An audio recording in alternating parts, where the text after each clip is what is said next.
Episode 94ல பார்த்தீங்கன்னு வச்சுக்கோங்களேன், கரெக்ட்டா அந்த டிவோர்ஸோட சீன் நடக்குது இல்லையா கோர்ட்ல, அங்கருந்து தாங்க ஸ்டார்ட் பண்றாங்க. செப்பரேஷனுக்கு உங்களுக்கு சம்மதமா அப்படின்னு கேட்குறாங்க. நம்ம துளசி உடனே எஸ் அப்படின்றாங்க. ஆனா நம்ம ராஜீவ் அப்படியே கொஞ்சம் கூட யோசிக்காம, நோ எனக்கு வந்து இஷ்டமே கிடையாது. நான் வந்து சேர்ந்து வாழணும்னு தான் நினைக்கிறேன். நான் இந்த மேரேஜை ஃபிக்ஸ் பண்ணணும்னு நினைக்கிறேன் அப்படின்ட்டு பயங்கர பாசிட்டிவா பேச ஆரம்பிக்கிறாரு. துளசி வந்து இல்ல கண்டிப்பா என்னால வந்து சேர்ந்தெல்லாம் வாழ முடியாது. எனக்கு இது வேணும். இந்த டிவோர்ஸ் வேணும் அப்படிங்கிறாங்க. சரி அப்ப என்ன ரீசன் சொல்லுங்க. அவர் ஏதாவது அபியூஸ் பண்ணாரா? இல்ல ஏதாவது பிரச்சனையான்ற மாதிரி கேட்கிறப்போ, அதெல்லாம் ஒண்ணுமே கிடையாது. எங்களுக்குள்ள அந்த மாதிரி எந்த பிரச்சனையும் கிடையாது அப்படிங்கிறாங்க. எந்த பிரச்சனையும் இல்லைன்னா அப்ப எதுக்குங்க டிவோர்ஸ் கேட்குறீங்க அப்படின்னா, இல்ல என்னோடது வந்து ஒரு பப்ளிக் லைஃப்.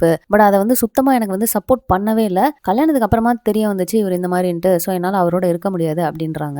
பட் நம்ம ராஜீவ் பார்த்தீங்கன்னா, இல்ல நான் புரிஞ்சுக்கிறதுக்கு என்னோட பெஸ்ட்டை நான் கொடுத்துட்டு இருக்கேன். நான் இன்னும் ட்ரை பண்ணிட்டு தான் இருக்கேன். எனக்கு வந்து இந்த மேரேஜை ஃபிக்ஸ் பண்ணணும். இந்த வாட்டி நான் வந்து கரெக்டாக இருப்பேன் அப்படிங்கிற மாதிரி அவரு ஒரு ஹோப்பு. ஸோ என்ன ஆயிடுது அப்படின்னு பார்த்தீங்கன்னா, ஜட்ஜ் வந்து இல்ல என்னால் டிவோர்ஸ்லாம் குடிக்க முடியாது. நீங்க வந்து கவுன்சிலிங் எடுங்க அப்படின்னு சொல்லிடுறாங்க. பட் நம்ம துளசி என்ன பண்றாங்க அப்படின்னு பார்த்தீங்கன்னா, கடைசியா போறப்போ ராஜீவ் கிட்ட மட்டும் போயிட்டு I am tired of your games Rajiv அப்படிங்கிற மாதிரி சொல்லிட்டு போயிடுறாங்க.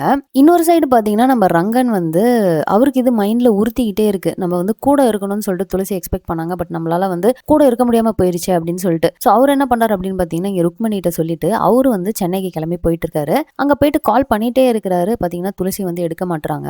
ராஜீவுக்கு வந்து அந்த துளசி கடைசியா சொன்னாங்க தெரியுமா, I am tired of your கேம்ஸ்னு. அது வந்து அவர் மைண்ட்ல ஓடி பாதர் பண்ணிட்டே இருக்கு. அவர் அந்த இடத்துல பார்த்தீங்கன்னா, நான் வந்து எவ்வளோ இது பண்றேன், நீ ஏன் அதை எனக்கு என்ன வேணுங்கிறத புரிஞ்சுக்கவே மாட்டேங்கிற அப்படின்னு சொல்லிட்டு இவரு நேரா கிளம்பி இவரு துளசி வீட்டுக்கு போயிடுறாரு. ஸோ இப்போ பார்த்தீங்கன்னா ரங்கனும் வந்து அந்த சைட்ல இருந்து துளசி வீட்டுக்கு வந்துட்டு இருக்காங்க. ராஜீவ் வந்துட்டு இருக்காரு. ராஜீவ் ஃபர்ஸ்டே போயிடுறாரு. ஸோ வெளியே கதவை திறந்தோடனே நம்ம துளசி எதுக்கு நீ இங்க வந்த அப்படின்ற மாதிரி தான் அவங்க வந்து அவர் அங்கிருந்து அனுப்புறதுக்கு புஷ் பண்றதுக்கு இதை பேசவே வேணாம் அப்படிங்கிற மாதிரி ரொம்ப கிளியரா இருக்காங்க. பட் நம்ம ராஜீவ் வந்து புஷ் பண்ணி உள்ள போயிட்டே இருக்காரு.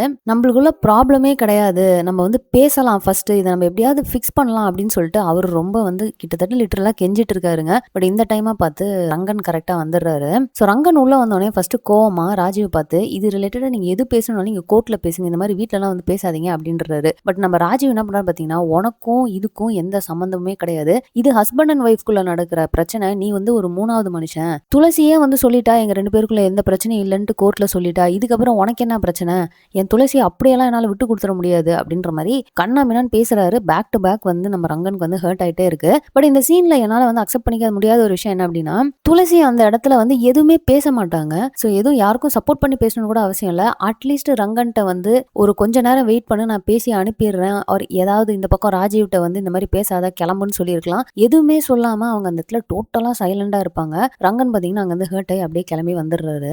இது போக பார்த்தீங்கன்னா இந்த எபிசோட்ல இந்த எக்ஸாம் அப்படின்னு சொல்லிட்டு எல்லாம் படிச்சுட்டு இருக்காங்க.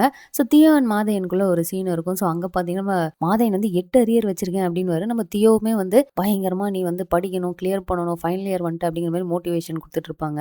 அண்ட் இன்னொரு சைடு பார்த்தீங்கன்னா இந்த மணி, வீரா, பாண்டிலாம் வந்து எப்படிரா படிக்கிறது ஒண்ணுமே புரியலையே அப்படின்னு சொல்லிட்டு சரி தங்கம்மா கேட்கலாம், ஏன்னா தங்கம்க்கு வந்து எல்லாமே தெரியும், அவ சூப்பரா படிப்பான்லாம் நம்ம மணி சொல்லிட்டு கூட்டு போவாரு. அந்த பக்கம் பார்த்தீங்கன்னா நம்ம தங்கமுமே வந்து ஒண்ணுமே புரியலையே, அது யார்கிட்ட கேட்கறதுன்னு டேபிளா போய் எல்லார்ட்டையும் வந்து கேட்டுட்டு இருப்பாங்க.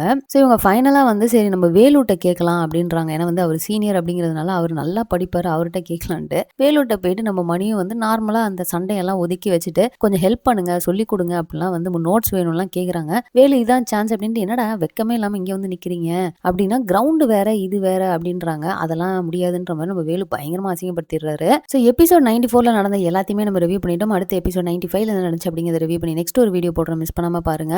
அண்ட் சேனலை மறக்காம சப்ஸ்கிரைப் பண்ணிருங்க. தேங்க்ஸ் ஃபார் வாட்சிங். Bye by.